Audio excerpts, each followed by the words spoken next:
বিসমিল্লাহির রহমানির রহিম। Destiny movement কর্মসূচির আজকের আরো একটি লাইভ এপিসোডে সবাইকে স্বাগত। আজকে আমরা আমাদের আজকে প্রতারণা, সেই প্রতারণাজনিত বিষয়গুলো নিয়ে একজন ভুক্তভোগীর বক্তব্য শুনবো। এর আগেও অলরেডি বেশ কয়েকবার ওনাকে আপনারা মিডিয়াতে দেখছেন, আজকেও আমরা ওনার বক্তব্য শুনবো। সুদূর দুবাই, সংযুক্ত আরব আমিরাত থেকে আমাদের সাথে যোগ দিয়েছেন জনাব ইকবাল হাসান ইয়াকুব। জনাব ইকবাল হাসান, আপনাকে আজকের এই প্রোগ্রামে উপস্থিত হওয়ার জন্য স্বাগতম। আপনাকেও ধন্যবাদ, তথা আমাদের সুপ্রিয় শ্রোতা বিন্দুকেও ধন্যবাদ। ডেস্টিনি মুভমেন্ট অনুষ্ঠানে আপনি আমাকে আমন্ত্রিত করার জন্য আপনাকে সাধুবাদ জানাচ্ছি।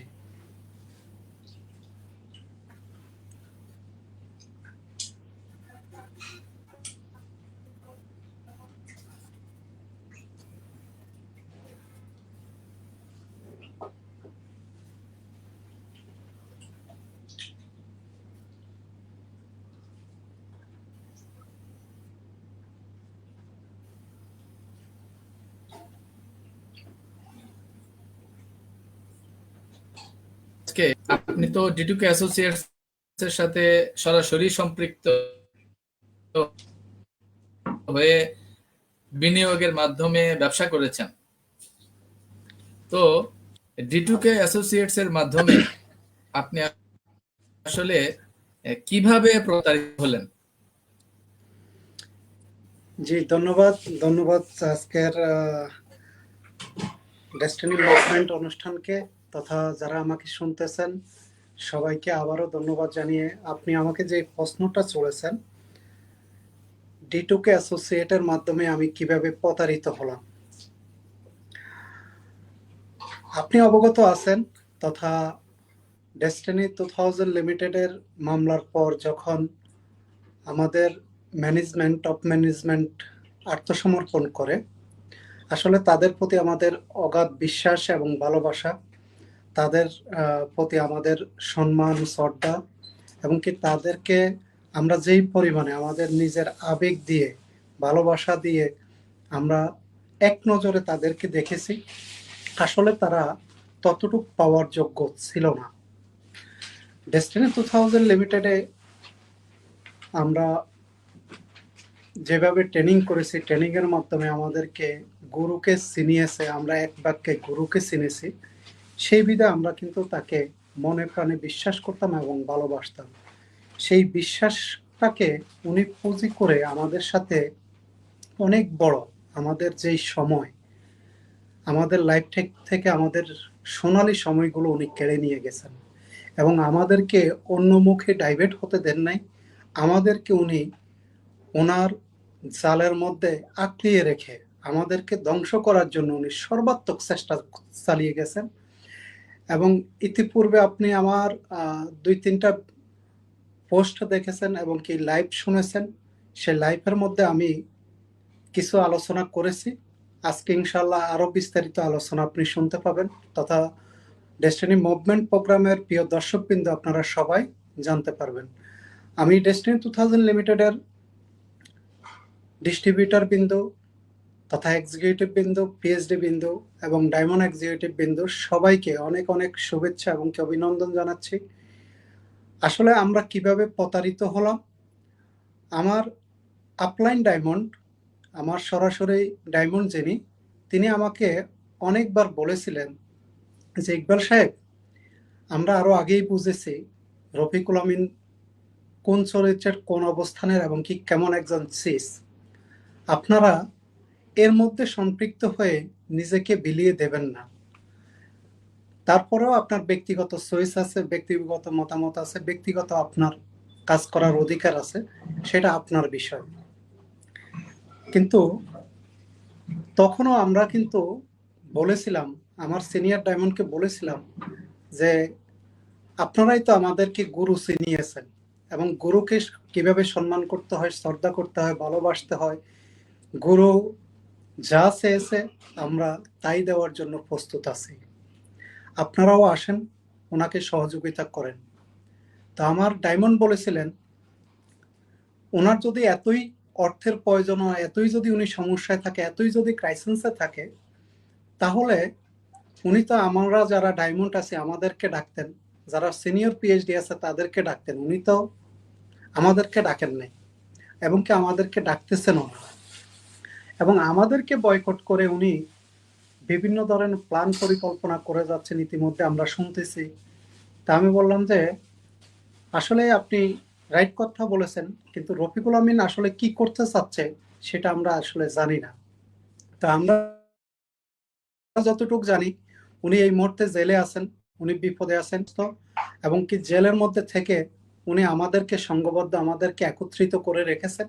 আমরা সর্বাত্মকভাবে চেষ্টা করেছি ওনাকে সহযোগিতা করার জন্য, ওনাকে হেল্প করার জন্য, এবং এখনো করে যাচ্ছি। তো আমার ডায়মন্ড বললেন, আসলে আপনারা ভুল করতেছেন। সেই ভুলটা তখনও আমাদের নজরে আসে নাই, ভেবেছিলাম, কিন্তু আসলে নজরে আসছে, কিন্তু এটাকে আমরা ভুল মনে করি নাই। রফিকুল আমিন আমাদেরকে তার সর্বোচ্চ প্রতারণার একটা পাত পেতেছিলেন। আমি আজকে রফিকুল আমিনের প্রতারণার সর্বোচ্চ যেই পাদের একটা অংশ আপনাকে উপস্থাপন করতেছি। উনি যখন জেলে গেলেন, জেলে যাওয়ার পরে উনি কিন্তু সঠিকভাবে যদি তদবির করতেন এবং কি সঠিকভাবে উনি জামিন নেওয়ার চেষ্টা করতেন, তাহলে উনি 6 মাসের মধ্যেই উনি কিন্তু জামিন নিতে পারতেন। এবং উনি কিন্তু সঠিকভাবে জামিন নেওয়ার জন্য উনি প্রস্তুত ছিলেন না। এটা অকপটে একটা সত্য কথা। উনি চিন্তা করলেন, ডেস্টিনিতে আমি একজন হিরো ছিলাম, বর্তমানে আমি জেলে আছি, দুদক আমাদের সম্পদগুলা তাদের নিয়ন্ত্রণে নিয়ে নিয়েছে, তথাপি আমাদের ব্যাংক অ্যাকাউন্টগুলো জব্দ করেছে। এই মুহূর্তে আমার কাছে আমার অর্থ বলতে আমার কাছে কিছুই আমার না, সবকিছুই লক করা, সবকিছুই বন্ধ বন্ধ আছে। তাহলে আমাকে এই মুহূর্তে বাইর হয়ে তো কোনো লাভ নেই। উপর্যুপরি উনি একটা প্ল্যান করলেন, কিভাবে যারা আমাকে ভালোবাসে, আমাকে সম্মান করে, শ্রদ্ধা করে, আমি তাদেরকে কিভাবে লুটে ফুটে ধ্বংস করে তাদেরকে শেষ করে নিঃশেষ করে দিতে পারি। ওই রকমই উনি একটা প্ল্যান পাতলেন। আর সেই প্ল্যানটার মধ্যেই আমরা কিন্তু নিজেদের সর্বশেষ লুটিয়ে ওনার কাছে দিয়ে দিই, এবং উনি আমাদের সাথে কিন্তু একটা খেলা শুরু করে দেন। সেই কোশেয়ার থেকে শুরু করে সর্বশেষ কয়েকটা কোম্পানি উনি তৈরি করেন। সেই কোম্পানিগুলোর পরে উনি আবার মাসের প্রজেক্ট তৈরি করেন, এবং স্বপ্ন শহর তৈরি করেন। এরপরে সুপ্রিয়ন ওনার সর্বশেষ একটা প্ল্যান, সুপ্রিয়র কোম্পানি তৈরি করেন। এর মধ্যে উনি ডিটুকে অ্যাসোসিয়েট তৈরি করেছিলেন। সেই ডিটুকে অ্যাসোসিয়েটের মধ্যে উনি আমাদেরকে বীজের একটা প্ল্যান ছুড়ে দেন, যেই বীজগুলো আমাদের মাধ্যমে উনি আমাদের কাছে বিক্রি করেন, অন্য আরেকটা কোম্পানির মাধ্যম দিয়ে বিক্রি করে। এবং উনি ওইখানে যে বীজ উৎপাদিত হবে, উনি একটা অ্যাগ্রো কমিটি তৈরি করে দেন। সেই অ্যাগ্রো কমিটির মাধ্যমে উনি ঘোষণা দেন যে আমরা যে বীজ উৎপাদন করব, সেই বীজগুলো উনি কেজি 1000 টাকা দরে উনি ক্রয় করে নেবেন। তা আমরা ওনার ওই স্বপ্ন নিয়ে আমরা মাঠে যাই, এবং কি মাঠের মধ্যে পাই 20 থেকে 22টা কোম্পানি বীজ উৎপাদন করে। এক পর্যায়ে সেই বীজগুলো উৎপাদনের পরে উনি আর আমাদের থেকে বীজ সংগ্রহ করেন না। মূলত হচ্ছে যে আমাদেরকে যে কোনো একটা পলিসি দিয়ে আটকিয়ে রাখা। কারণ আমাদের থেকে কোশেয়ার, এই শেয়ার, সেই শেয়ার সব কিছু করে করে আমাদের থেকে তো সবকিছু লুটে ফুটে নিয়ে নিলেন, এবং আমাদের মাধ্যমে বিভিন্ন জায়গায়, বিভিন্ন থানায়, জেলায়, এবং ইউনিয়ন পর্যায়ে, থানা পর্যায়ে, ওয়ার্ড পর্যায়ে উনি কমিটি তৈরি করলেন, এবং কমিটির মাধ্যমে সাপ্তাহিক প্রোগ্রাম তৈরি করলেন, মিটিং তৈরি করলেন, যাকে আমরা টিম মিটিং বলি। সেই টিম মিটিং এর মাধ্যমে মজুক দোলাই করে উনি কিন্তু টাকা সংগ্রহ করলেন। উনি পুরো ফিল্ড পর্যায়ের থেকে ওনার টাকা সংগ্রহ করলেন। সেই টাকাটা যখন ওনাকে দিই, উনি এজেন্ট এই টাকা সংগ্রহ করার জন্য এজেন্ট দিয়ে দিলেন। সেই এজেন্টের মাধ্যমে পাইপলাইনে কিন্তু ওনার কাছে প্রচুর পরিমাণে টাকা আসতে লাগলো, এবং কি সেই টাকাটাকে দিয়েই উনি কিন্তু এই যে আজকে 12 বছর উনি জেলে ছিলেন, 12 বছরের মধ্যে 365 দিনে একটা বছর, সেই এক বছরের মধ্যে উনি 300 দিনই ছিলেন হাসপাতালে। এবং উনি ওই টাকা দিয়ে এই যে ফ্যাসিস্ট গভর্নমেন্ট ছিল, আমলিক গভর্নমেন্ট ছিল, সেই আমলিক গভর্নমেন্টের যত হোতা ছিল সকল হোতাদেরকে উনি কিন্তু ওইখান থেকে পালছেন। এবং কি ওদের তত্ত্বাবধানে থেকে উনি 1000 কোটি টাকা ওইখান থেকে এই সাধারণ পাবলিক আমার মতো, এবং কি যারা কোম্পানি করেছে সেই কোম্পানি, এবং কি যারা বিভিন্ন সংগঠনের সাথে সম্পৃক্ত ছিল সেই সংগঠনগুলোর মাধ্যম দিয়ে উনি 1000 কোটি টাকা ওনার কালেকশনে নিয়ে নিলেন। এবং কালেকশনে নিয়ে উনি কিন্তু ক্ষান্ত হলেন না, একের পর এক উনি কিন্তু প্রজেক্ট চেঞ্জ করলেন। আজকে এই প্রজেক্ট, 2 মাস পরে আরেক প্রজেক্ট, 3 মাস পরে আরেক প্রজেক্ট, এগুলা করেই উনি কিন্তু চললেন। এক পর্যায়ে উনি বললেন, আপনাদেরকে তো আমি দেব বলছি, কিন্তু এখন পর্যন্ত আমি বাইর হইতে পারতেছি না। আমি তারপর আপনাদেরকে যে কমিটমেন্ট করছি সেই কমিটমেন্ট আমি অবশ্যই পালন করব, আমি রক্ষা করব। আপনারা যে ধানগুলো উৎপাদন করেছেন, বীজগুলো উৎপাদন করেছেন, সেই বীজগুলোকে নিয়ে আমি যে পরিকল্পনা করেছি সেই পরিকল্পনাটা এই মুহূর্তে বাস্তবায়ন করা সম্ভব হচ্ছে না। আপনারা এই বীজগুলোকে নষ্ট না করে, কিড়ায় না খাওয়াইয়া, পোকায় না খাওয়ানি, এবং কি ইঁদুরকে না খাইয়ে আপনারা এই সম্পদগুলোকে রক্ষা করেন। অনেকেই এই সম্পদ কোল্ড স্টোরে রেখেছেন, বিভিন্ন জায়গায় রেখেছেন, রেখে সর্বাত্মক চেষ্টা করেছেন এই সম্পদগুলোকে রক্ষা করার জন্য। আসলে শেষ রক্ষা কিন্তু হয় নাই। উনি যে কমিটি তৈরি করে দিয়েছিলেন এগ্রো প্রজেক্টের, সেই কমিটির মাধ্যমে একজন ইনচার্জ তৈরি করলেন। সেই ইনচার্জের মাধ্যমে উনি ঘোষণা দিলেন, এবং এখানে একজন কৃষিবিদকে নিয়োগ দিলেন। 2জন কৃষিবিদই ছিল, এর মধ্যে বিশেষ একজন কৃষিবিদকে নিয়োগ দিলেন। সেই কৃষিবিদের নাম হচ্ছে জনাব ওবায়দুল ইসলাম স্যার। উনি বর্তমানে এখনো ফিল্ডে আছেন, এবং কি উনি ওনার মতো করে কাজ করতেছেন। তবে এই জগৎটায় উনি কাজ করতে এসে উনি বলেছেন যে আপনাদের সাথে আমি মিশে, এবং কি কাজ করে রফিকুল আমিনের সাথে মিশে ওনার যেই পরিকল্পনা দেখেছি, উনি আসলে সর্বনাশ আপনাদেরকে নিঃশেষ করে দেওয়ার একটা পায়তারা করতেছেন। তা আমি আর এখানে আসলে থাকার মতো আমি সুযোগ দেখতেছি না, তাই আমি আমার কর্মে আমি আবার ফিরে যাচ্ছি।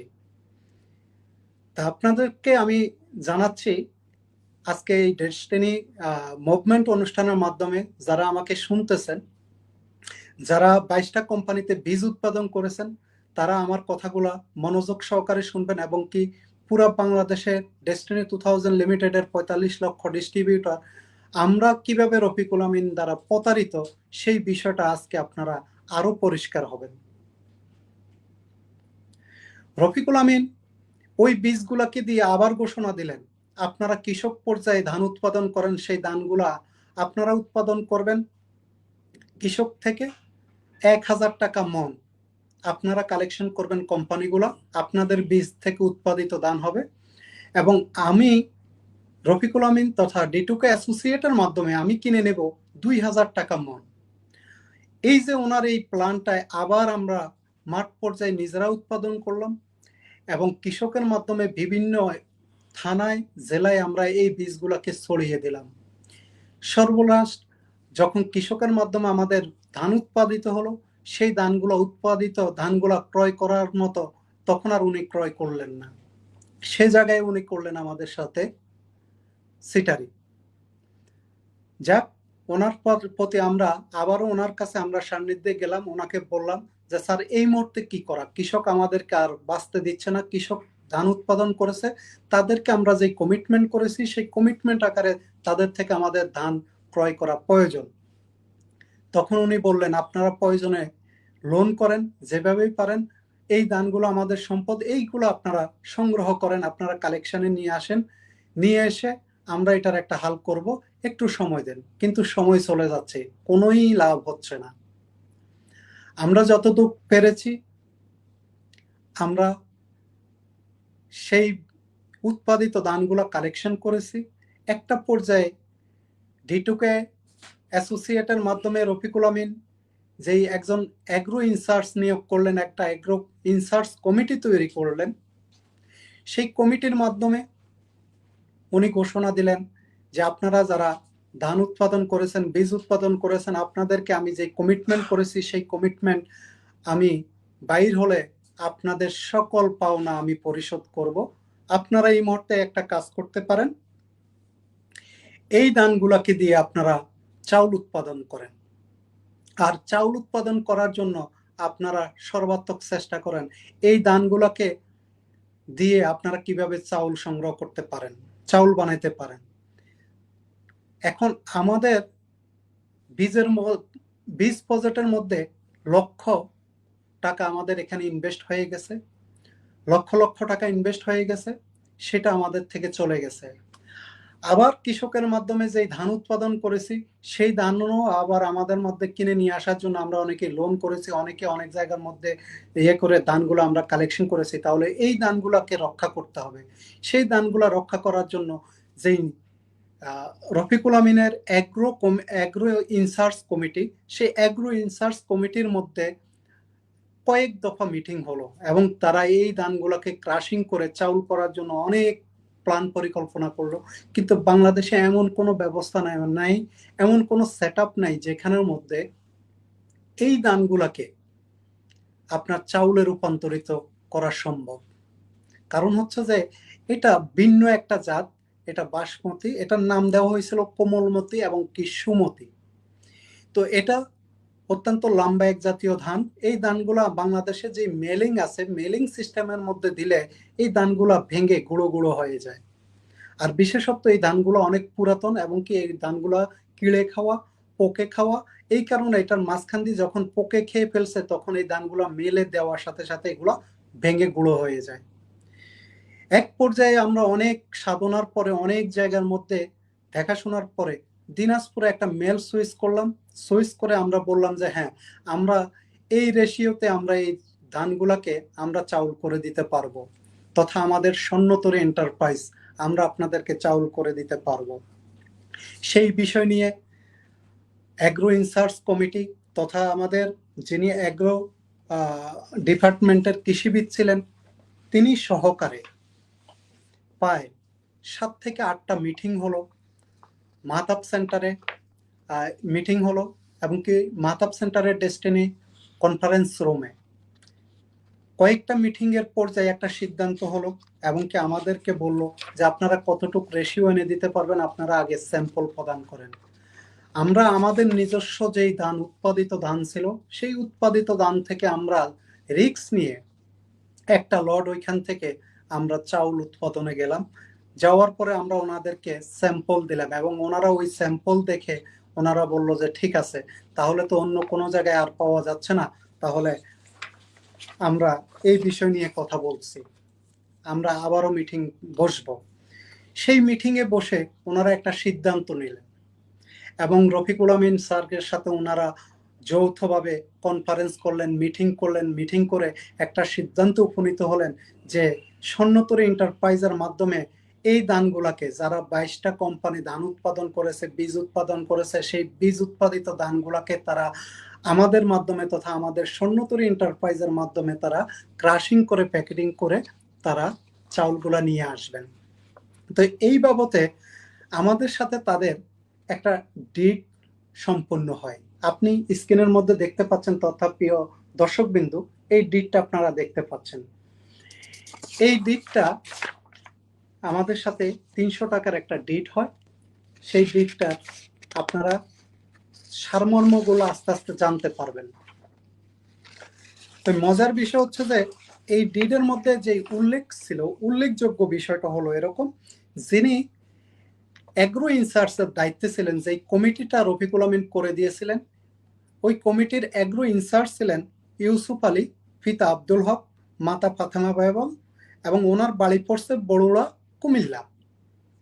আপনারা সবাই ওনাকে চিনেন এবং কি উনি ডিটুকে অ্যাসোসিয়েটের প্রকিউরমেন্ট ডিপার্টমেন্টের প্রধান ছিলেন, দায়িত্বে ছিলেন।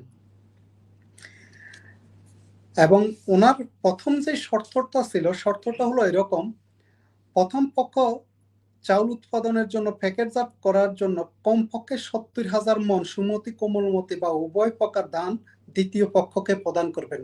মানে ওনারা প্রথম পক্ষ আমাদের সন্ন্যতরী এন্টারপ্রাইজ, দ্বিতীয় পক্ষকে ওনারা 70,000 মণ ধান প্রদান করবেন, যার মধ্যে আনুমানিক 6,000 মণ ধান 10/2/2019 তারিখের মধ্যে ওনারা প্রদান করবেন।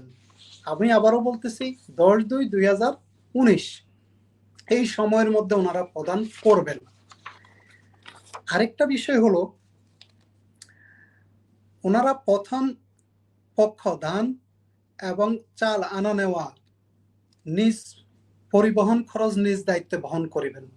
ওনারা ওনাদের যে দানগুলো আছে এই দানগুলো মেলে পৌঁছায় দেওয়া ওনাদের দায়িত্ব, এবং ওইখান থেকে যে চাউলগুলো হবে ওই চাউলগুলো আমাদের মাধ্যম থেকে ওনারা নিয়ে আসাও ওনাদের দায়িত্ব। এই হলো ওনাদের সাথে আমাদের মোটামুটি চুক্তি। তো এর মধ্যে আবার আমাদের সাথে ওনাদের সুমতি ধানের প্রক্রিয়াজাত খরচ একটা খরচ দেওয়া আছে, কত টাকা খরচ, এবং কোমলমতি ধানের প্রক্রিয়াজাত এবং কি সবকিছু মিলে আমাদেরকে একটা খরচ ওনারা প্রদান করবেন। এটা হচ্ছে যে কেজি হিসাবে, নট মন হিসাবে, কেজি হিসাবে। এবং 5 নাম্বার একটা পয়েন্ট আছে, এই পয়েন্টের মধ্যে লেখা আছে মেলিং করার জন্য ধান পৌঁছানোর দিন হইতে সর্বোচ্চ 90 দিনের মধ্যে প্রথম পক্ষ দ্বিতীয় পক্ষের নিকট হতে চাল সংগ্রহ করিবেন। মানে ওনারা 10/2/2019 তারিখের মধ্যে আমাদেরকে সকল ধান তারা মেলে পৌঁছায় দেবেন, এবং কি 10/2/2019 থেকে 3 মাসের মধ্যে, 90 দিন মানে 3 মাসের মধ্যে ওনারা ওনাদের চাউল ওনারা বুঝে নিয়ে আসবেন। এর মানে অর্থ হচ্ছে এই ডিটটা ওনাদের সাথে আমাদের মাত্র 3 মাসের ডিট। কোনো কারণে যদি ওনারা, এখানে আরেকটা কথা আছে, প্রথম কোনো কারণে যদি ওনারা 90 দিনের মধ্যে উক্ত চাউল সংগ্রহ না করতে পারেন, পরবর্তী প্রতিদিনের গোডাউন খরচ, বিদ্যুৎ বিল খরচ, অতিরিক্ত ম্যানেজমেন্ট খরচ, সকল খরচ ওনারা বর্ধিত খরচ দিতে বাধ্য থাকিবেন। তাও কতদিন? ধান পৌঁছানোর 120 দিনের মধ্যে চাউল সংগ্রহ না করিলে দ্বিতীয় পক্ষ উক্ত চাউল বিক্রি করে তাহার খরচ আদি সংগ্রহ করিতে পারিবেন। এই চাউলগুলো উৎপাদন করার পরে 3 মাস চলে যাচ্ছে, 4 মাস চলে যাচ্ছে, তাও ওনারা কিন্তু আমাদের সাথে থেকে চাউল সংগ্রহ করেন নাই। এক পর্যায়ে মিস্টার রফিকুল আমিন আমাদের থেকে এই চাউলগুলা নিয়ে আসার জন্য, তখন আমরা ওনাকে যখন প্রেসার ক্রিয়েট করি এবং কি বলি, সেই অ্যাগ্রো ইনসার্চ কমিটিকে বলি, তখন ওনারা আমাদেরকে বলেন, দেখেন আমরা তো এই চাউলগুলোকে একটা সিস্টেমে প্যাকেটিং করব, করে আমরা D2K অ্যাসোসিয়েটে বিক্রি করব। তা আমরা বললাম ঠিক আছে, আপনি যা করেন তা করেন, কিন্তু আমাদের পাওনাগুলো আমাদেরকে দিয়ে দেন, আপনার চাউলগুলো আপনি সংগ্রহ নিয়ে আসেন। এই বলে উনি দিচ্ছি দিতেছি, নিচ্ছি নিতেছি, এমন করে আমাদেরকে অনেক ঘোরালেন। এক পর্যায়ে আমরা ওনাকে বিনা অর্থে, ওনারা যেখান থেকে চাউলটা সংগ্রহ করবেন সেই চাউলটা সংগ্রহ ওনারা না করে, সেই রফিকুল আমিনকে ভালোবেসে, রফিকুল আমিনকে বিশ্বাস করে, রফিকুল আমিনের D2K অ্যাসোসিয়েটে আমরা লোন করে আমাদের কাজগুলা সম্পূর্ণ করে আমরা দ্রুত গতিতে তারপরেও আমরা তাকে চাউল দেওয়ার ব্যবস্থা করি। এবং D2K অ্যাসোসিয়েটে কম বেশ আমাদের পায় বিভিন্ন চালানে অনেকগুলো চাউল আসে। সেই চাউলের মধ্যে আপনাকে আমি একটা ডকুমেন্ট দেখাই, তাহলে আপনি বুঝতে পারবেন এবং প্রিয় দর্শক বিন্দু বুঝতে পারবে। এই হচ্ছে যে চালান কপি। আমরা D2K অ্যাসোসিয়েটে কত চালান চাউল প্রদান করেছি সেই চালানের কপিগুলা আমাদের কাছে আছে। সেই চালান অনুপাতে প্রায় আমরা 1.5 কোটি টাকার চাউল D2K অ্যাসোসিয়েটে প্রেরণ করি। এবং আমাদের সাথে একটা পর্যায়ে ওনার কথা হলো এরকম যে এই দানগুলো হলো 22টা কোম্পানির। এই 22টা কোম্পানির মধ্যে একটা কোম্পানি হলো স্বর্ণতরী এন্টারপ্রাইজ। এই স্বর্ণতরী এন্টারপ্রাইজ নিজের উৎপাদিত বীজ আছে, নিজের উৎপাদিত ধান আছে। এখানে এখানে এবং আপনাকে আপনাকে একটা কোয়েশ্চেন করতে চাই। এখানে আপনাকে জি। একটা কোয়েশ্চেন করতে চাই। ইয়েস, বলুন।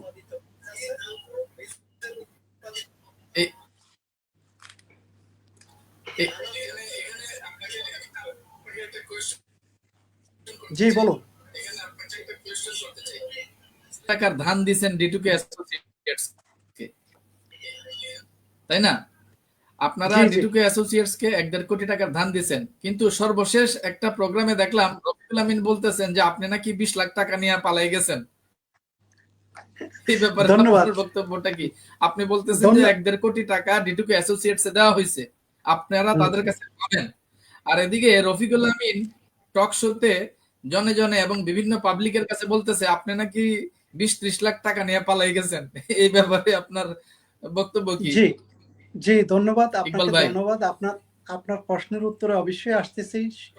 আহ, রফিকুল আমিনের এই কথাটা মিথ্যে কথা এবং কি বানোয়াট কথা, এবং রফিকুল আমিন আহ, সর্বশেষ সিটারির, এটা হচ্ছে যে আরেকটা পন্থা। সে কিভাবে এই সিটারিটা করলো এবং কি এটা বললো, সেই বিষয়টা নিয়ে আমি আপনাকে জানাচ্ছি, এবং আপনারা জানতে পারবেন, প্রিয় দর্শকবৃন্দ আপনারা জানতে পারবেন। তো এই যে আমরা ধানগুলা চাউলগুলা পাঠালাম, উনি এই চাউলগুলা বিক্রি করে উনি টাকা কি করছেন, অ্যাসোসিয়েট আমাদেরকে টাকা দেবে, উনি শামসুল হক ভূঁইয়াকে তথা চাঁদপুরের সাবেক এমপি মরহুম শামসুল হক ভূঁইয়াকে উনি ব্যবহার করলেন, এবং ওনার কাছে উনি চাউল বিক্রি করে আমাদের পাওনা পরিশোধ করবেন, উনি বাকি চাউল আমাদের থেকে নেবেন, কথা ছিল এরকম। কিন্তু উনি আমাদেরকে, যেখানে আমরা 20 লাখ টাকা ওনার কাছে পাওনা, উনি ওইখানে আমাদেরকে মাত্র 50,000 টাকা দিয়ে বললো যে আপনারা গাড়ি ভাড়া টাড়া দেন, বাকি টাকা দিচ্ছি। এরকম করে আমাদেরকে, এবং যারা ধান উৎপাদন করেছে, যারা ধান দিয়েছে, তাদেরকে উনি 1 লাখ টাকা 2 লাখ টাকা আমাদের অজান্তে ওনাদেরকে পেমেন্ট করলেন, দিয়ে দিলেন। অথচ রফিকুল আমিন কি করলেন, কথা ছিল যে এই 22টা কোম্পানির যে ধান আপনাদের কাছে আছে, সেই ধানের টাকাটা, ধানটা, চাউলটা আপনারা ডিটুকে অ্যাসোসিয়েটকে প্রদান করতেছেন, ডিটুকে অ্যাসোসিয়েট আপনাদের অ্যাকাউন্টে সকল চাউলের টাকাটা প্রদান করবে। সেই চাউলের টাকাটা স্বর্ণতরীর মাধ্যমে যারা ধান দিয়েছে তাদেরকে আপনারা টাকা প্রদান করবেন। তিনি সেটা না করে উনি কি করলেন, আমাদের অজান্তে, আমাদেরকে না জানিয়ে উনি বিভিন্ন কোম্পানিকে চাউল বিক্রি করে তাদের কাউকে 1 লাখ, কাউকে 2 লাখ, কাউকে 3 লাখ এরকম করে উনি টাকা দিলেন। এবং কি সর্বলাস্ট পর্যন্ত আমার কাছে যে হিসাব বিবরণী এবং আমাদেরকে যে হিসাব বিবরণী দেওয়া হয়েছে, আমাদেরকে যতটুক টাকা উনি দিয়েছে এবং কি অন্যান্য কোম্পানিকে যেই টাকাগুলো উনি প্রদান করেছে, এক পর্যায়ে উনি আমাকে ডেকে বলল যে আমাদের কথা ছিল এরকম, কিন্তু এই সমস্যা বিভিন্ন ভাবে, যেমন ইঞ্জিন শহীদ এসে আমার কাছে কান্নাকাটি করতেছে, বিভিন্ন সমস্যা ওনারা প্রতিমান হয়ে গেছে, তো ওনাকে আমি এই চাউল থেকে 2 লাখ টাকা প্রদান করেছি। আপনি ওইখানে শামসুল হক ভূঁইয়াকে যে এই 2 লাখ টাকা স্বর্ণতরের মাধ্যমে লেনদেন হয়েছে এই বলে একটা সিগনেচার দিয়ে ওইখান থেকে এইটাকে একটু জায়েজ করে দেন। তা আমি রফিকুল আমিনের এই কথাটাকে ফালাইতে পারি নাই, যে ঠিক আছে আপনি বলছেন, আপনার কথাটা আমি মানলাম, আমরা জায়েজ করে দিলাম। এরকম কয়েকটা কোম্পানিকে মিলে উনি টোটালি চাউল বাবদ আমাদেরকে 12 লক্ষ টাকার একটা ফিগার দেখালেন, এবং কি সেই কাগজপত্রগুলা সম্পূর্ণ আমাদের কাছে আছে। আমরা সেই কাগজপত্রগুলো সবকিছু সাবমিট করতে পারবো এবং কি দেখাইতে পারবো। প্রিয় দর্শক বিন্দু, এই দেখেন কিভাবে কোন বাবদে কত টাকা গেছে সবকিছু দেওয়া আছে, এবং আমাদেরকে কত টাকা দিলেন সার্ভারের মধ্যে এটার হিসাব আছে, এবং আমাদের ব্যাংক অ্যাকাউন্টের মধ্যে উনি কত টাকা জমা দিয়েছেন তারও হিসাব ওখানের মধ্যে আছে। তো যাই হোক, এক পর্যায়ে উনি আমাদের থেকে বাকি চাউলগুলা চাইলেন, কিন্তু আমরা, আমাদের ম্যানেজমেন্ট, আমাদের যে সংস্থা ছিল, সেই সংস্থার মাধ্যমে আমরা আলোচনা করলাম যে আমাদের কাছে তো আর নিঃশেষ, শেষ বলতে আর কিছুই রইল না, এখন যেগুলো আছে এগুলোও যদি সর্বশেষ আমরা দিয়ে দিই, আমাদের সাথে তো তাদের 3 মাসের চুক্তি, সে জায়গায় সর্বোচ্চ 4 মাসের পরে আমরা চাউল বিক্রি করে আমাদের পাওনা পরিশোধ করতে পারবো। তাও ওনাদের সেই 6 মাসের 4 মাসের জায়গায় 6 মাস শেষ, 8 মাস শেষ, এখন এই মুহূর্তে উনি এই খেলা আমাদের সাথে খেলতেছেন, এই মুহূর্তে করণীয় কি?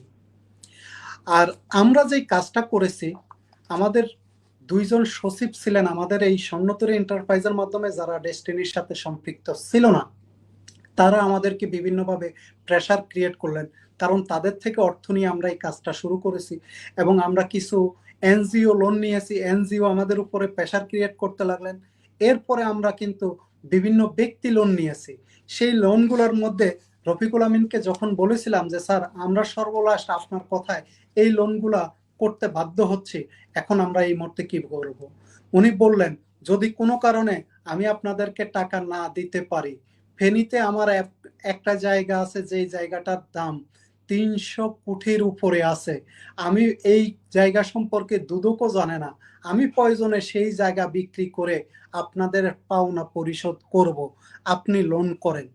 এবং লোন, আমরা যেই লোন করেছি সেই লোন থেকে উনি আমাদের থেকে টাকা ধার নিয়েছেন যে আপনাদের লোন আমি পরিশোধ করব, লোনের যেটা বেনিফিটের টাকা আসবে সেই টাকা আমি রফিকুল আমিন পরিশোধ করব। এইভাবে উনি আমাদের থেকে টাকা নিয়েছেন। তো যাই হোক, আপনি যে প্রশ্নটা করেছেন যে রফিকুল আমিন একটা অডিও ক্লিপের মধ্যে, জুম মিটিং এর মধ্যে বলেছেন যে আমি 20 কোটি টাকার 20 লক্ষ টাকা আত্মসাৎ করেছি, নিয়ে এসেছি। আসলে এই বিষয়টা হচ্ছে যে মিথ্যে এবং কি বানোয়াট। আপনাদেরকে আমি বলি, যখন আমরা ওনাকে চাউল আর দেব না বলে অস্বীকৃতি জানাই যে আপনাকে আমরা 1.5 কোটি টাকার চাউল দিয়েছি, আপনি আমাদের পাওনা দেওনা পরিশোধ করুন, তখন উনি শামসুল হক ভূঁইয়াকে দিয়ে আমাদেরকে বিভিন্নভাবে কৌশল ছল ছাতুরের আশ্রয় নিলেন এবং ডিটুকে অ্যাসোসিয়েটের মাধ্যমে 3 থেকে 4 জন ব্যক্তিকে নিয়োগ দিয়ে মেলে আমাদের চাউল দখল করার চেষ্টা করলেন। অথচ আমাদের টাকা দিচ্ছেন না, ওইখানে লোক পাঠাই ওদের স্যালারি দিচ্ছেন। এবং একটা পর্যায়ে শামসুল হক ভূঁইয়া ওইখানে মেলের থেকে যখন ওনারা অপারগ হলেন, চাউল বাইর করতে পারলেন না, তখন শামসুল হক ভূঁইয়াকে দিয়ে আমাদেরকে তথা আমাকে মেরে ফেলার জন্য বিভিন্নভাবে হুমকি ধমকি এবং কি ঠেট দেওয়া হলো। এক পর্যায়ে শামসুল হক ভূঁইয়াকে আমি বললাম যে স্যার আপনি অবগত আছেন কিনা আমাদের সাথে স্বর্ণতরী এন্টারপ্রাইজের সাথে এই 22টা কোম্পানির একটা চুক্তি আছে, সেই চুক্তির আলোকে আপনাদেরকে আমরা যে চাউল দিয়েছি সেই চাউলের পাওনা দেওনা যদি আপনারা পরিশোধ না করেন, তাহলে সেই চুক্তির আলোকে ডিটুকে অ্যাসোসিয়েটকে আমরা আইনের আওতায় নিয়ে যেতে বাধ্য হব। এক পর্যায়ে শামসুল হক ভূঁইয়া সাহেব আস্তে একটু চুপ হলেন এবং চুপ হয়ে রফিকুল আমিন সাহেবের সাথে আলাপ আলোচনা করে রফিকুল আমিন সাহেব তখন আমাদের সাবেক ডিটুকে অ্যাসোসিয়েটের ডিএমডি জনাব জয়নাল সাহেবকে উনি ব্যবহার করলেন এবং কি জয়নাল সাহেবের মাধ্যমে উনি আমাকে ইমেল করে আমাদের থেকে কিছু চাউল নিলেন। কি করলেন, আমাদের থেকে চাউল নিলেন, নিয়ে ওই চাউলগুলাকে বিভিন্ন জায়গায় উনি সেল দিলেন, বিক্রি করলেন। সেই টাকাটা আমরা একটা শর্ত দিলাম, ঠিক আছে আপনার যখন এখন চাউলগুলা নষ্ট হয়ে যাচ্ছে, দুর্গন্ধ হয়ে যাচ্ছে এবং কি পচে যাচ্ছে, গলে এটা আর খাওয়ার উপযোগী হয়ে যাচ্ছে, এটা কিছুদিন পরে পশুও খাবে না, তাহলে ঠিক আছে। আমাদের ডিএমডি জয়নাল সাহেব বলল আপনাদের পাওনা যাওনা যতটুকু আছে আমি রফিকুল আমিনের সাথে কথা বলেছি, উনি সবকিছুর সমাধান দেবেন, আপনি আমাকে বিশ্বাস করেন। আপনি এখন এই মুহূর্তে কিছু চাউল আমাকে দিয়ে এই চাউলগুলাকে রক্ষা করেন এবং কি এইটা বিক্রি করে রফিকুল আমিনকে আরেকটু, অনেক সহযোগিতা করেছেন, আরেকটু সহযোগিতা করেন। সেই সহযোগিতার পরে রফিকুল আমিন বাইর হলে অথবা আমি আছি, আমি সহকারে বসে করোনা শেষ হবে, শেষ হয়ে বসে আপনাদের পাওনা দেওনা ইনশাল্লাহ ক্লিয়ার করব। এবং আপনি জানেন কিনা রফিকুল আমিনকে আমিও প্রায় 2 কোটি টাকা প্রদান করেছি এই দুর্দিনে রফিকুল আমিনকে। তখন আমি ওনার এই কথাটাকে মাথায় নিলাম এবং কি মানলাম, ওনাকে আমরা চাউল প্রদান করলাম। সেই চাউলের টাকাটা স্বর্ণতরী এন্টারপ্রাইজে ঢুকলো। সেই চাউলের যেই টাকাটা ঢুকেছে সেই টাকা রফিকুল আমিনের কাছে বিভিন্ন বিকাশ, নগদ এবং কি ডিএমডি জয়নাল সাহেবের নগদ অ্যাকাউন্ট এবং কি বিকাশ অ্যাকাউন্ট, কয়েকটা বিকাশ এবং কি নগদ অ্যাকাউন্টের মাধ্যমে উনি কারেকশন করেন এবং কি সেটার রিসিপ্ট গুলো আছে এবং উনি এটার প্রাপ্তি স্বীকার করেছেন। রফিকুল আমিন যে আমাকে বলতেছেন যে 10 থেকে 20 লক্ষ টাকা আমরা আত্মসাৎ করেছি, আসলে জাতিকে উনি বেকুব বানাচ্ছেন। উনি যে বড় মাপের একজন সিটার, সেই সিটারের একটা প্রমাণ হলো এই চাউলগুলা বিক্রি করে উনি এই টাকাটা ডিএমডির মাধ্যম দিয়ে উনি এই টাকাটা কালেকশন করলেন এবং কি এই টাকাটা ওনার কাছে আছে, উনি নিয়ে গেছেন। এবং আমার কাছে যে ডকুমেন্ট আছে সেই ডকুমেন্ট অনুপাতে ডিএমডি সাহেব আহ, 2টা এবং কি 3টে ইমেল প্রেরণ করেছিলেন যে আপনার নামের উপরে যেই উকিল নোটিশ পাঠানো হয়েছিল, ভুয়া একটা উকিল নোটিশ পাঠানো হয়েছিল শামসুল হক ভূঁইয়াকে দিয়ে। তখন এই শামসুল হক ভূঁইয়াকে যখন আমি আমার ডিডের কথা বললাম, তখন শামসুল হক ভূঁইয়া চুপ হয়ে গেলেন এবং ডিডটাকে ওনারা উইথড্র করলেন। এখন এই ডিডের উইথড্রর জন্য উনি একটা ইমেল করলেন, সেই ইমেল কপিটা আমার কাছে আছে। এবং উনি রিকোয়েস্ট করে উনি ওই চাউলগুলাকে, সম্পদগুলাকে রক্ষা করার জন্য এবং আমাদের হিসাব নিকাশ বুঝিয়ে দেওয়ার জন্য উনি একটা দায়িত্ব নিলেন। এই দায়িত্বের মাধ্যমে উনি আমাদের থেকে বাকি যে চাউলটা আছে, আমরা দেখলাম যে এই চাউলটা বিক্রি করে আমাদের ক্ষয়ক্ষতির পরিমাণও আমাদের উঠে আসবে না। তাই আমরা এখানে ওনার ওই কথাটা মানলাম। এখানে ইকবাল ভাই, আমি একটা কথা বলতে চাই, এখানে আমি একটা কথা বলতে চাই। জি,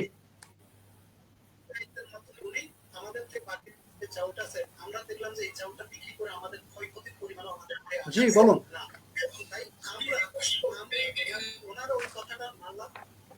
এখানে ইকবাল ভাই, আমি একটা কথা বলতে চাই, এখানে আমি একটা কথা বলতে চাই। মানে বিষয়টা হলো, আপনার নামে যে এই যে চুক্তিটা আপনি আমাকে দেখালেন, জি, মানে যেই চুক্তিটা আপনি দেখালেন, আপনি তো আমাকে ডকুমেন্টস গুলো দিছেন, যেই চুক্তিটা দেখলাম এই চুক্তির মধ্যে দেখা গেছে যে এটা 3 মাসের চুক্তি। তো 3 মাসের মেয়াদ যখন ওভার হয়ে যায়, তখন তো আর এই চুক্তিটাই তো আর বৈধ না, বা এটা আর ভ্যালিড না। তাইলে যেই নামে যে জিডি করা হলো বা মামলা করা হলো, যে কাগজগুলো আপনি আমাদেরকে দিয়েছেন, এই ব্যাপারে আপনার বক্তব্যটা জানতে চাই। জি, ধন্যবাদ ধন্যবাদ। আমি চলে এসেছি। তো রফিকুল আমিন আমাদের থেকে সেই চাউলের টাকাটা সংগ্রহ করলেন, করে পাবলিক যেন না জানতে পারে, পাবলিককে আইওয়াশ করার জন্য, পাবলিককে মানে বোকা বানানোর জন্য এখন উনি আমার নামে চালিয়ে দিলেন যে আমরা তথা আমি 20 লক্ষ টাকা মেরে চাউল নিয়ে আমি ভাগে গেছি, চলে গেছি। আসলে এটা মিথ্যে কথা এবং কি বানোয়াট কথা। সম্পূর্ণ টাকাটা ভোগ করেছেন রফিকুল আমিন। তো আপনি যে প্রশ্নটা করেছেন, সেই প্রশ্নটা হলো ওনারা যে ডিড করেছে, ডিডের আলোকে যে মামলা করেছে, সেই মামলাটা তো কখনো হওয়ার কথা না, কারণ ডিডটা হলো যে মাত্র 3 মাসের। এটা হচ্ছে যে রফিকুল আমিনের একটা পাতানো খেলা। আর এই পাতানো খেলাটার একটা মর্ম অর্থ আমি আপনাকে তথা দর্শকদেরকে দেখাতে চাচ্ছি। আমার সাথে যিনি ডিড করেছেন তিনি হলেন যে অ্যাগ্রো ইনসার্টসের যিনি দায়িত্বে ছিলেন, তিনি হলেন ইউসুফ আলী। এবং কি অ্যাগ্রো কমিটির দায়িত্বে যারা ছিলেন তাদের মধ্যে ইঞ্জিনিয়ার শহীদ হলেন এটার সাক্ষী, এই চুক্তির সাক্ষী। এবং আপনারা জানেন দৈনিক ডেস্টিনির আবুল হাসান হলো এটার সাক্ষী, 3 নম্বর সাক্ষী। তো আমার নামে যিনি এই মামলাটা করেছেন, রফিকুল আমিন উদ্বুদ্ধ করেছেন বিভিন্ন জুম মিটিং এর মাধ্যমে এই 22টা কোম্পানিকে উনি প্রতারণার মধ্যে ফেলে দিয়ে এই 22টা কোম্পানিকে বলেছেন যে আপনাদের চাউলগুলা সম্পূর্ণ ইকবাল মেরে দিয়ে চলে গেছে, ইকবালের বিরুদ্ধে আপনারা অ্যাকশন নেন, ইকবালের বিরুদ্ধে আপনারা মামলা করেন। আসলে এই 22টা কোম্পানি তো আমাকে চাউল দেয় নাই, দান দেয় নাই। আমাদের স্বর্ণতরী এন্টারপ্রাইজকে এই 22টা কোম্পানি কিন্তু দান দেয় নাই। দানটা দিছে কে? অ্যাগ্রো ইনসার্টস কমিটির মাধ্যমে, একটা কমিটির মাধ্যমে, চুক্তির মাধ্যমে আমাদেরকে ধানগুলা প্রদান করা হয়েছে। এবং আমাদের থেকে যে চাউলটা নিয়েছে সেই চাউলটা অ্যাগ্রো কমিটি নেয় নাই, নিয়েছে সন্নত ডিটুকে অ্যাসোসিয়েট। আর এই ডিটুকে অ্যাসোসিয়েটের সম্পূর্ণ দায়িত্বে ছিল হাসান সাহেব, ইউসুফ সাহেব এবং শহীদ সাহেব। শহীদ সাহেব ছিলেন মার্কেটিং ডিপার্টমেন্টের হেড, আর ইউসুফ সাহেব ছিলেন প্রকিউরমেন্টের হেড, এবং শামসুল হক ভূঁইয়া সাহেব ছিলেন প্রধান, এবং ডিএমডি ছিলেন জয়নাল সাহেব। আপনি কি কথাটা ক্লিয়ার? তো ফলো করেন। ওই যে আমি শামসুল হক ভূঁইয়াকে বলেছিলাম যে আমাদের কাছে যে চুক্তি আছে, চুক্তির অনুপাতে আপনারা চুক্তির বরখেলাপ করেছেন, আপনাদের বিরুদ্ধে আইনি অ্যাকশনে যাব, আমরা যাইতে বাধ্য হব। তখন উনি এই পন্থাটাকে অবলম্বন করার জন্য বিভিন্ন চল চাতুরি অবলম্বন করলেন। সর্বলাস্ট যখন দেখলাম আমাদের কুল কিনারা কিছুই নেই, বিভিন্ন দিক থেকে আমাদের প্রেশার আসতেছে, আমরা লোনের টাকা পরিশোধ করতে পারতেছি না, কিছু করতে পারতেছি না, শেয়ার হোল্ডার আমাদেরকে বিভিন্নভাবে আহ, চাপ দিচ্ছে, যাদের থেকে ব্যক্তি মালিকানার থেকে আমরা টাকা সংগ্রহ করেছিলাম তারা আমাদেরকে চাপ দিচ্ছে। একটা পর্যায়ে আমি কিন্তু অসুস্থ হয়ে পড়ি, এবং আমাদের আহ, স্বর্ণতরী এন্টারপ্রাইজের একজন ব্যক্তি আছেন, তিনিও একজন কৃষিবিদ, ওনার নাম হচ্ছে নির্মল কুমার প্রামাণিক সাহেব। উনি আমাদের কোম্পানির চেয়ারম্যান তথা আমাদের কোম্পানির হিসাব রক্ষক, কোষাধ্যক্ষ। ওনাকে আমি উনি কোষাধ্যক্ষের দায়িত্ব পালন করেন, এবং ওনার কাছে পুঙ্খানুপুঙ্খানু সকল হিসাব আছে, এবং সম্পূর্ণ হিসাবটাই ওনার কাছে আছে। আমি ওনাকে করোনার কারণে ওই জায়গাতে আমরা যখন ওই উত্তরবঙ্গে থাকতে না পারি, তখন ওনাকে আমার পাওয়ার অফ অ্যাটর্নি দিয়ে, ওনার থেকে পাওয়ার অফ অ্যাটর্নি নিয়ে কোম্পানির সকল দায় দায়িত্ব ওনাকে স্থায়ীভাবে দিয়ে আমি আমার এলাকাতে চলে আসি। একটা পর্যায়ে দেখলাম যে আসলে এখানে তো ভালো কিছু করতে পারতেছি না, আমাদের কোম্পানিটাও এখন নিঃশেষ। রফিকুল আমিন আমাদের এই কোম্পানিটাকেও শেষ করে দিল। তাকে ভালোবাসার কারণে সে আমরা তার বিরুদ্ধে কোনো অ্যাকশনে পর্যন্ত যাইতে পারতেছি না। কারণ হচ্ছে যে তার সাথে এই যে এত সম্পর্ক, এত ভালোবাসা, এত টাকা পয়সা তাকে আমরা দিয়েছি, তার বিরুদ্ধে যদি অ্যাকশনে যাই তাহলে তো সেটাও মাটি হয়ে গেল। এক পর্যায়ে আমি আসলাম আমার ফ্যামিলির জন্য, আমাদের বাচ্চার জন্য। আমার যখন ফ্যামিলি চলে না, বাচ্চাদের খাবার চলে না, যখন আমরা সর্বশেষ সবকিছু হারিয়ে ফেলেছি, তখন আমি পাড়ি জমাই বিদেশের উদ্দেশ্যে। আর তাও আমি কখন আসি? 2001 সালের এপ্রিল মাসের 8ই এপ্রিল আমি আহ, বিদেশে আসি। এবং বিদেশে আসার পরে ওনারা যখন দেখতে পেলেন যে আমি বিদেশে চলে গেছি, ওনাদের কাছে যে আমাদের সম্পদ আছে, আমরা যে সম্পদগুলো ওনাদেরকে দিয়েছি, সেই সম্পদের আলোকে ডিটুকে অ্যাসোসিয়েট আজ হোক কাল হোক, 2 বছর পরে হোক আর 5 বছর পরে হোক, ডাটাবেসে সকল হিসাব সংরক্ষিত আছে। আমাদের পাওনা আমাদেরকে দিতে ওনারা বাধ্য। আর সেই বিদায় রফিকুল আমিন একটা পায়তারা করলেন, সেই পায়তারা করে মিস্টার শহীদকে দিয়ে আমার নামে একটা মিথ্যে মামলা রুজু করলেন। সেই মামলাটা কি? রফিকুল আমিন সেই ফ্যাসিস্ট গভর্নমেন্টের মাধ্যমে তথা শামসুল হক ভূঁইয়াকে ব্যবহার করে এই মামলা করতে উনি কমের পক্ষে 10 লক্ষ টাকা খরচ করেছেন। যেখানে উনি যদি এই যারা ধান উৎপাদন করেছে তাদেরকে এই 10 লক্ষ টাকা থেকে কিছু টাকা ওনাদেরকে দিত, এবং আমরা যারা স্বর্ণতরী এন্টারপ্রাইজে ওনাকে এই ধানের চাউল দিয়েছি, বিভিন্নভাবে আমরা পাওনা হয়েছি, আমাদেরকে কিছু দিত, তারপরেও আমরা উপকৃত হতাম। কিন্তু উনি কি করলেন?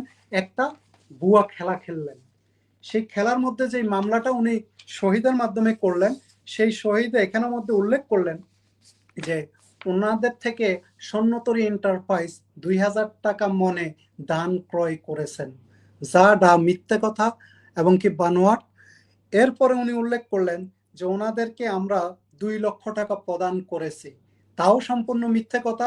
কারণ রফিকুল আমিন ওনাদেরকে ডিটুকে অ্যাসোসিয়েটের মাধ্যমে উনি 2 লক্ষ টাকা ওইখান থেকে নিয়েছেন, হাতিয়ে নিয়েছেন, আমাদেরকে না দিয়ে উনি ওইখান থেকে হাতিয়ে নিয়েছেন মার্কেটিং ডিপার্টমেন্টের দায়িত্বে থাকার পাওয়ারে।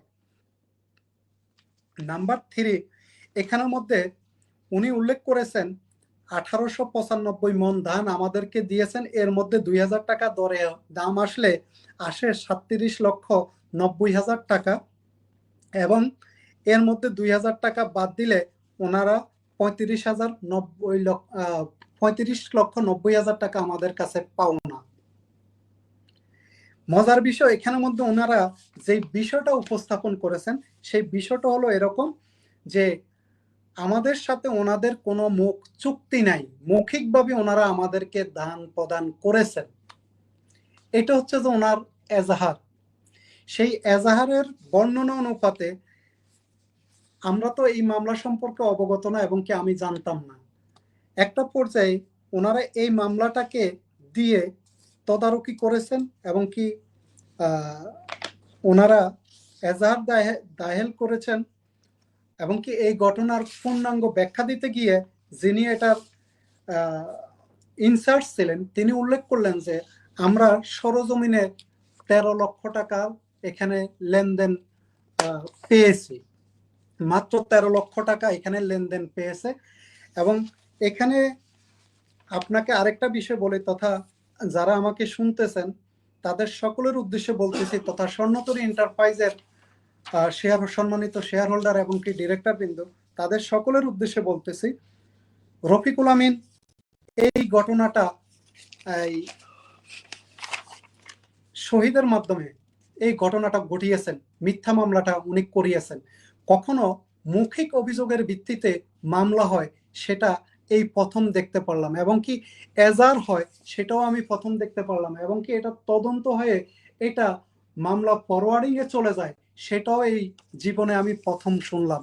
আপনারা কখনো শুনেছেন কিনা সেটা আমার জানা নাই। অথচ ওনাদের কাছে সাথে আমাদের একটা ডিড আছে, মাত্র 3 মাসের চুক্তি ওনাদের সাথে হয়েছিল। 3 মাসের মধ্যে ওনারা ওনাদের চাউল নিয়ে আসবেন, আমাদের পাওনা পরিশোধ করে দেবেন। সে জায়গায় ওনারা 2 বছর পরে আমাদের বিরুদ্ধে ওনারা মামলা করেন, 2 বছরের পরে। তো এটা হচ্ছে যে একটা সাজানো নাটক। কারণ রফিকুল আমিন এই সাজানো নাটকটা যখন জেলে গিয়েছেন, জেলে গিয়েও উনি ওইখানে ওনার এই মামলাটাকে নিয়ে উনি লড়তে যাইয়া উনি অনেকগুলা নাটক মিথ্যাভাবে, কিভাবে কাকে কিভাবে ধ্বংস করা যায়, কিভাবে কার থেকে কি ধ্বংস, তাদের থেকে সর্বশেষ লুট করা যায়, এই লুটের রাজ্যের মধ্যে উনি সম্পৃক্ত হলেন। আর এই সম্পৃক্তের মধ্যে আমি পূর্বে একটা কথা উল্লেখ করেছিলাম, রফিকুল আমিন যখন জেলে গিয়েছিলেন তখন কিন্তু সঠিকভাবে উনি কিন্তু যাবেন চান নাই। কারণ হচ্ছে যে ওনার ব্যাংক অ্যাকাউন্ট লক, ওনার যে টাকা পয়সা আছে, সম্পদ আছে, সবকিছু লক। ওনার সাই সম্পদ উনি বিক্রিও করতে পারবেন না, তাহলে উনি জেল থেকে বাইর হয়ে কি করবেন? তাই উনি ওইখানে বসে একটা পাত পাতলেন যে আমি না বাইর হয়ে এখান থেকে, যারা আমাকে ভালোবাসে, যারা আমাকে সম্মান করতো, শ্রদ্ধা করতো, তারা আবেগের মধ্যে আছে, তাদের এই আবেগটাকে আমি কাজে লাগাই, তাদেরকে নিঃশেষ করে দিয়ে আমি এখানে বসে 1000 কোটি টাকা কালেকশন করব। আর সেটাই কিন্তু উনি এখান থেকে বসে করে নিলেন। তো আমি আরেকটা বিষয় এখানের মধ্যে উল্লেখ করব, যে যারা এখানের মধ্যে এই এজাহারের মধ্যে সাক্ষী হয়েছেন, আমি আজকে সাক্ষীর বিষয় নিয়ে একটা কথা বলবো। এই মামলাটার সাক্ষীর মধ্যে আমার সাথে যিনি ডিডে করলেন, ডিডের প্রধান আমার সাথে ডিড হলো, তিনি হলেন ইউসুফ আলী। আর এই এজাহারের, এখানে যে এজাহারটা করেছেন সেই এজাহারের সাক্ষী হলেন ইউসুফ আলী। আপনি কি কথা ক্লিয়ার? এবং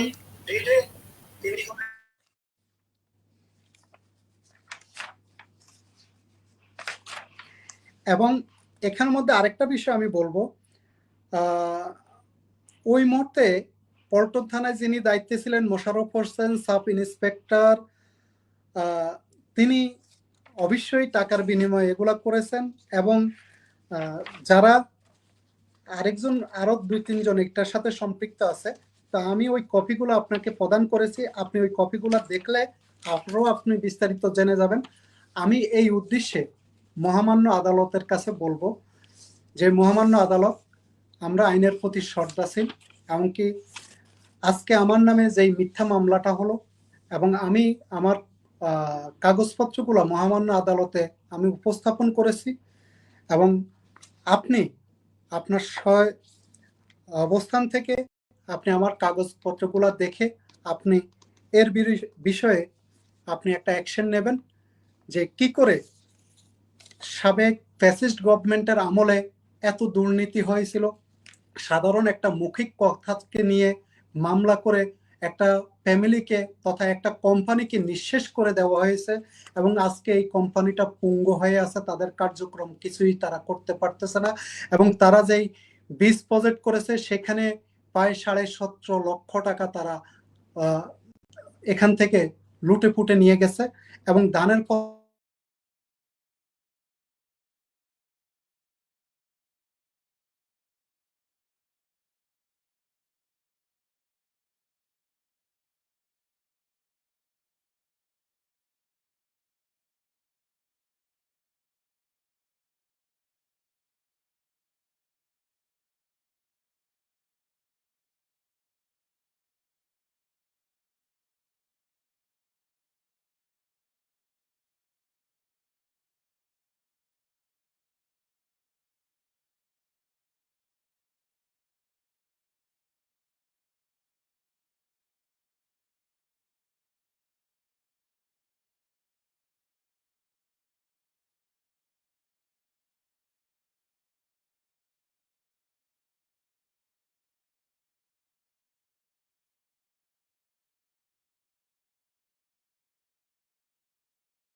জি, ইকবাল ভাই কি আমার কথা শুনতে পাচ্ছেন?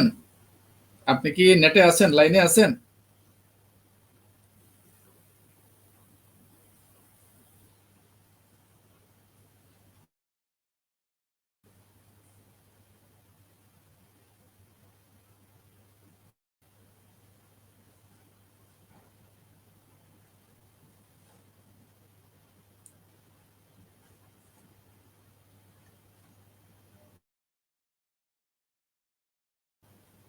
হ্যালো, ইকবাল ভাই কি শুনতে পাচ্ছেন?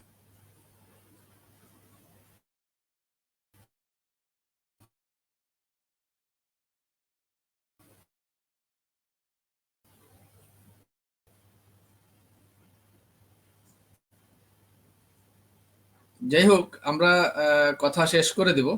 প্রায় 52 মিনিটের মতো আলোচনা হয়ে গেল। আসলে মূল বিষয় যেটা আজকে এই আলোচনার ভিতরে আমরা কয়েকটা বিষয়ে পরিষ্কার হলাম। নাম্বার ওয়ান, ওনার নামে 20 লাখ টাকার অভিযোগ দেওয়া হলো যে উনি টাকা নিয়ে চলে গেছেন, অথচ বাস্তবে ওনার বক্তব্য হলো যে উনি প্রায় 1.5 থেকে 2 কোটি টাকা বিভিন্নভাবে কোষের বাবদ তো দিয়েছেনই, পাশাপাশি প্রায় কয়েক সমন ধানও দিয়েছেন প্রতিষ্ঠানকে, যেটার টাকা উনি উল্টা পান নাই। মানে 20 লাখ টাকার ধানের বিপরীতে উনি মাত্র 50,000 টাকা পেয়েছেন। এটা হলো ইকবাল হাসান ওনার বক্তব্য। দ্বিতীয় বক্তব্য হলো যে চুক্তিটা ছিল 3 মাসের, 3 মাস পরে তো চুক্তির মেয়াদ শেষ। তো যেই চুক্তির মেয়াদ শেষ সেই চুক্তিকে বেস করে তো কোনো মামলাই হতে পারে না। অথচ এই মৌখিক একটা চুক্তি নাকি আছে, যেখানে লিখিত চুক্তি আছে 3 মাসের, সেখানে লিখিত চুক্তির কথা না বলে মৌখিক চুক্তি আছে এই কথা বলে ইকবাল হাসানের নামে মামলা করে ওই যে তৎকালীন আওয়ামী লীগের প্রভাবশালী নেতা এই যে শামসুল হক ভুইয়া, ওনার প্রভাবকে কাজে লাগায়া ইকবাল হাসান ইয়াকুবকে উল্টা আরো মামলা দেওয়া হলো। এটা আরেকটা জানলাম। তৃতীয়ত যে জিনিসটা জানলাম যে আসলে ওনার অবস্থান থেকে উনি প্রতিষ্ঠানের পক্ষে এই পর্যন্ত উল্টা যে মামলা দিয়ে ওনাকে হ্যারাসমেন্টও করা হয়েছে। তো এই হলো ডিটুকে অ্যাসোসিয়েটস এর সার্বিক কার্যক্রমের ক্ষেত্রে একজন ভুক্তভোগীর সামগ্রিক কিছু বিষয় আজকে আমরা প্রাথমিক আলোচনা করলাম। টেকনিক্যাল জটিলতায় হয়তোবা আমরা ইকবাল ভাইকে এই মুহূর্তে পাচ্ছি না। এনিওয়ে, নেক্সট ডে ওনাকে আমরা আরো একটা এপিসোডে নিয়ে আসব, তখন আমরা আরো বিস্তারিত হয়তোবা আরো জানতে পারবো। আপাতত আজকে এতটুকুই। সবাই ভালো থাকবেন। আসসালামু আলাইকুম।